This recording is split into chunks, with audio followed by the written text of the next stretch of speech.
tomorrow's voting day, so if you are a registered voter, please do your civic duty and do so. Absolutely. So last evening, I'm out raking leaves and trying to clear out the yard, the one of 50 times it takes to get rid of the leaves in my neighborhood. And gentleman pulls into my driveway as I'm using the blower and I'm actually doing the driveway, and he says, "Is it okay to park here?"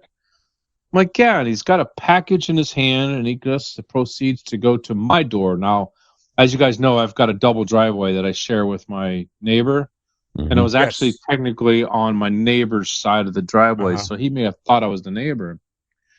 He proceeded to walk up to the porch. I shut the blower down, and I walked over and I said, "Do you need somebody to sign, something to be signed?" He goes, "No." I looked at him, and okay, and I walked away. Guy is on my porch for a little bit of time, and probably 5-7 minutes went by, and then all of a sudden he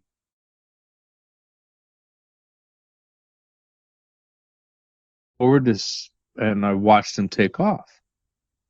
So after I finished my chores, I was sitting in the garage before I get ready to make dinner, and Marcy goes, do you know who that SOB was? Came to our house?" And I go, "Whoa. No, was he delivering something?" She goes, "No. He was soliciting the issue 1 in tomorrow's Ohio ballot."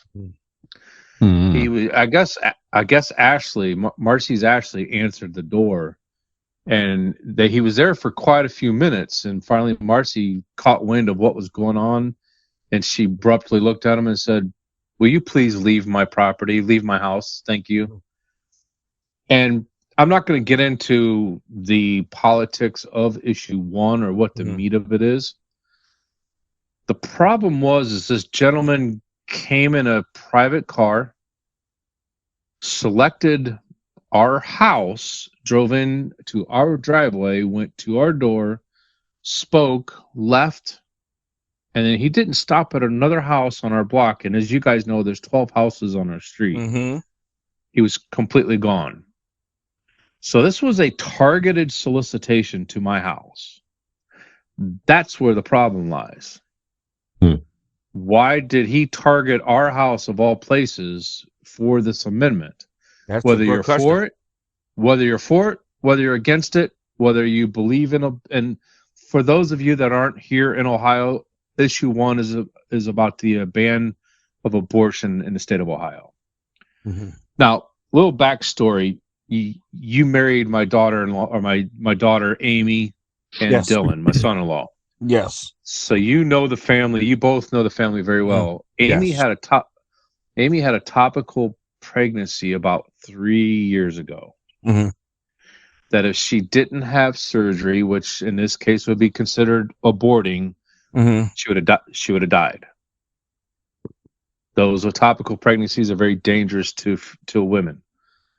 Let's say that this would have happened to her now, since the abortion ban has taken into place. She can't have the surgery by law, even though her life is at risk if they continue to allow that to happen. So Marcy obviously has a very strong opinion towards this whole situation. So my problem is that, I'm going to go back to it, was that targeted solicitation of my house. How the hell did that happen? Why did it happen? And what do I need to do to prevent this from happening again? Whether it's religion, whether it's politics, whether you're selling something, whether it's the Girl Scouts that are trying to sell cookies, I don't want these people in my house after what happened yesterday. And I just wanted to bring that to light today and have your guys' opinions to see if I'm off base as the male figure in the house trying to protect my family, because it really pissed off Miss Marcy and upset her to the point that she had a rough evening last night for a little bit after that guy left. So the floor's open. Okay. I would never tell you guys are off base. You feel how you feel. but I would like to offer something that may help you be maybe a little more understanding. As you know, I got my bachelor's in political science. When I was at University of Akron, I got involved in the political process. I had no idea what I was getting involved in. And once I did, I learned a lot, but I actually hated it very much. There's a certain type of person that's cut out for that type of work. I wasn't that person. I admire their tenacity. They are some of the most eager, get up and go, fanatical people you'll ever want to be around, to the point that it's annoying. But it wasn't for me. I mean, we were out in the middle of nowhere and we're knocking doors, talking about people, about issues. These people didn't want to quit. They didn't want to go home. It was dangerous. They're walking up dark driveways and all this stuff. I'm like, get me the heck up out of here. But that being said, we had lists. Okay. So everything that you do now, you get put on some kind of a list. All right. Right. You think that when you go to Acme and you got an Acme card, that they're just willing to give you discounts for no reason, you're fooling yourself. You are going on a list. Sometimes those lists are bought. Like the Acme thing or the grocery store thing. You got those discount cards because the insurance company buys those lists. You know, are you insurable? Are you buying cigarettes and beer all the time? Do you buy any fresh fruits? They're calculating all that stuff. Okay. And in politics, the way you vote, who lives in your household, all these things put you on the list. We had very specific lists. Hey, this person right here voted this way last time, or has 3 women in the house, and that's part of it. You know what I'm saying? So I don't know if that's the case, but I'm just saying this is what I learned. And the other thing I wanted to say, to offer, everything that you see happen in politics, it starts with a grassroots effort. It's the American way. Nothing just says, hey, let's just put this out there and see what happens. It has to start with a grassroots effort, meaning feet on the ground, knocking on doors. You know what I'm saying? Whether it's a survey, passing out getting people to sign petitions, passing out pamphlets, all that stuff has to start with people walking, knocking on doors. And if we didn't have that, I don't know what the process would look like in this country. So I've had them come to my house too recently and telling me stuff that I don't agree with, whatever. But I don't get upset because I understand that's part of the process. I hate when I go up here to vote up at Bookto, they're stopping me outside, giving me a voting card. This is how you want to vote down the line. Just assuming I'm a Democrat. Don't tell me how to vote or who to vote for and what to vote for. Right. You know, I never tell them I'm a Republican, but I just assuming that I'm a Democrat and they give me a sheet. Here, this is how you want to vote. You know, get out of my face with that.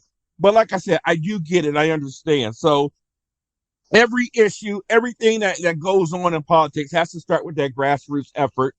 And there's a number of reasons why your house was specifically targeted. You know what I'm saying? They have all kind of information on past voting, the way you voted last time, or who lives in the household, the last census that was taken in that household. You know what I'm saying? I mean, how long have you been there? 3 years.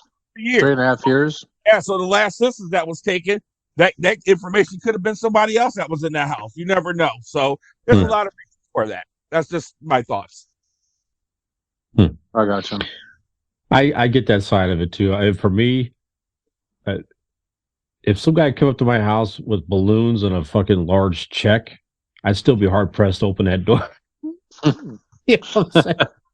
I'm like, I don't know this guy. Ed McMahon. It could be Ed McMahon himself. Somehow came back from the grave wanting to give me the Publishers Clearinghouse check. I'd be like, man, I don't know who you are, man. I ain't opening that door. No, I get what you're saying. I get what you're saying, though, man. I don't prefer that stuff either. It does make me uncomfortable for any reason. If anybody's knocking on my door for any reason I don't know, whatever it is, it just makes me uncomfortable. Not that I'm afraid of anything. It's just that I don't want to get in any type of conversation with somebody I don't want to get into. So I get what you're saying, no, Keith. I appreciate what you're saying. But if someone does ask, though, hey, I'm not interested, please leave.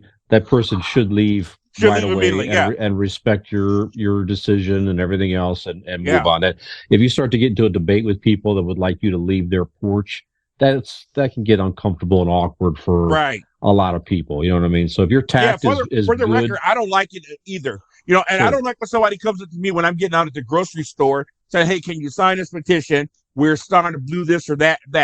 I don't have enough information in the 10 seconds you just told me what this is for. You know what I'm saying? I'm sure you're leaving out a great deal of it.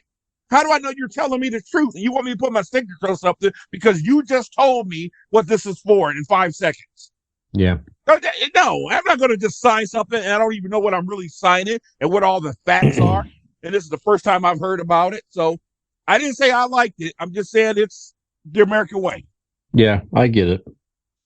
I get it. And I guess my biggest problem was this wasn't some boots on the ground. It was a guy pulling in our driveway specifically, and then left the neighborhood after it was. So that would make me real suspect. Like, wait a minute. Yeah. You know, if you saw him going door to door, that'd be one thing. But I mean, I get if he was showing up and saying, "I want to make sure that we don't want any more kids coming out of this family."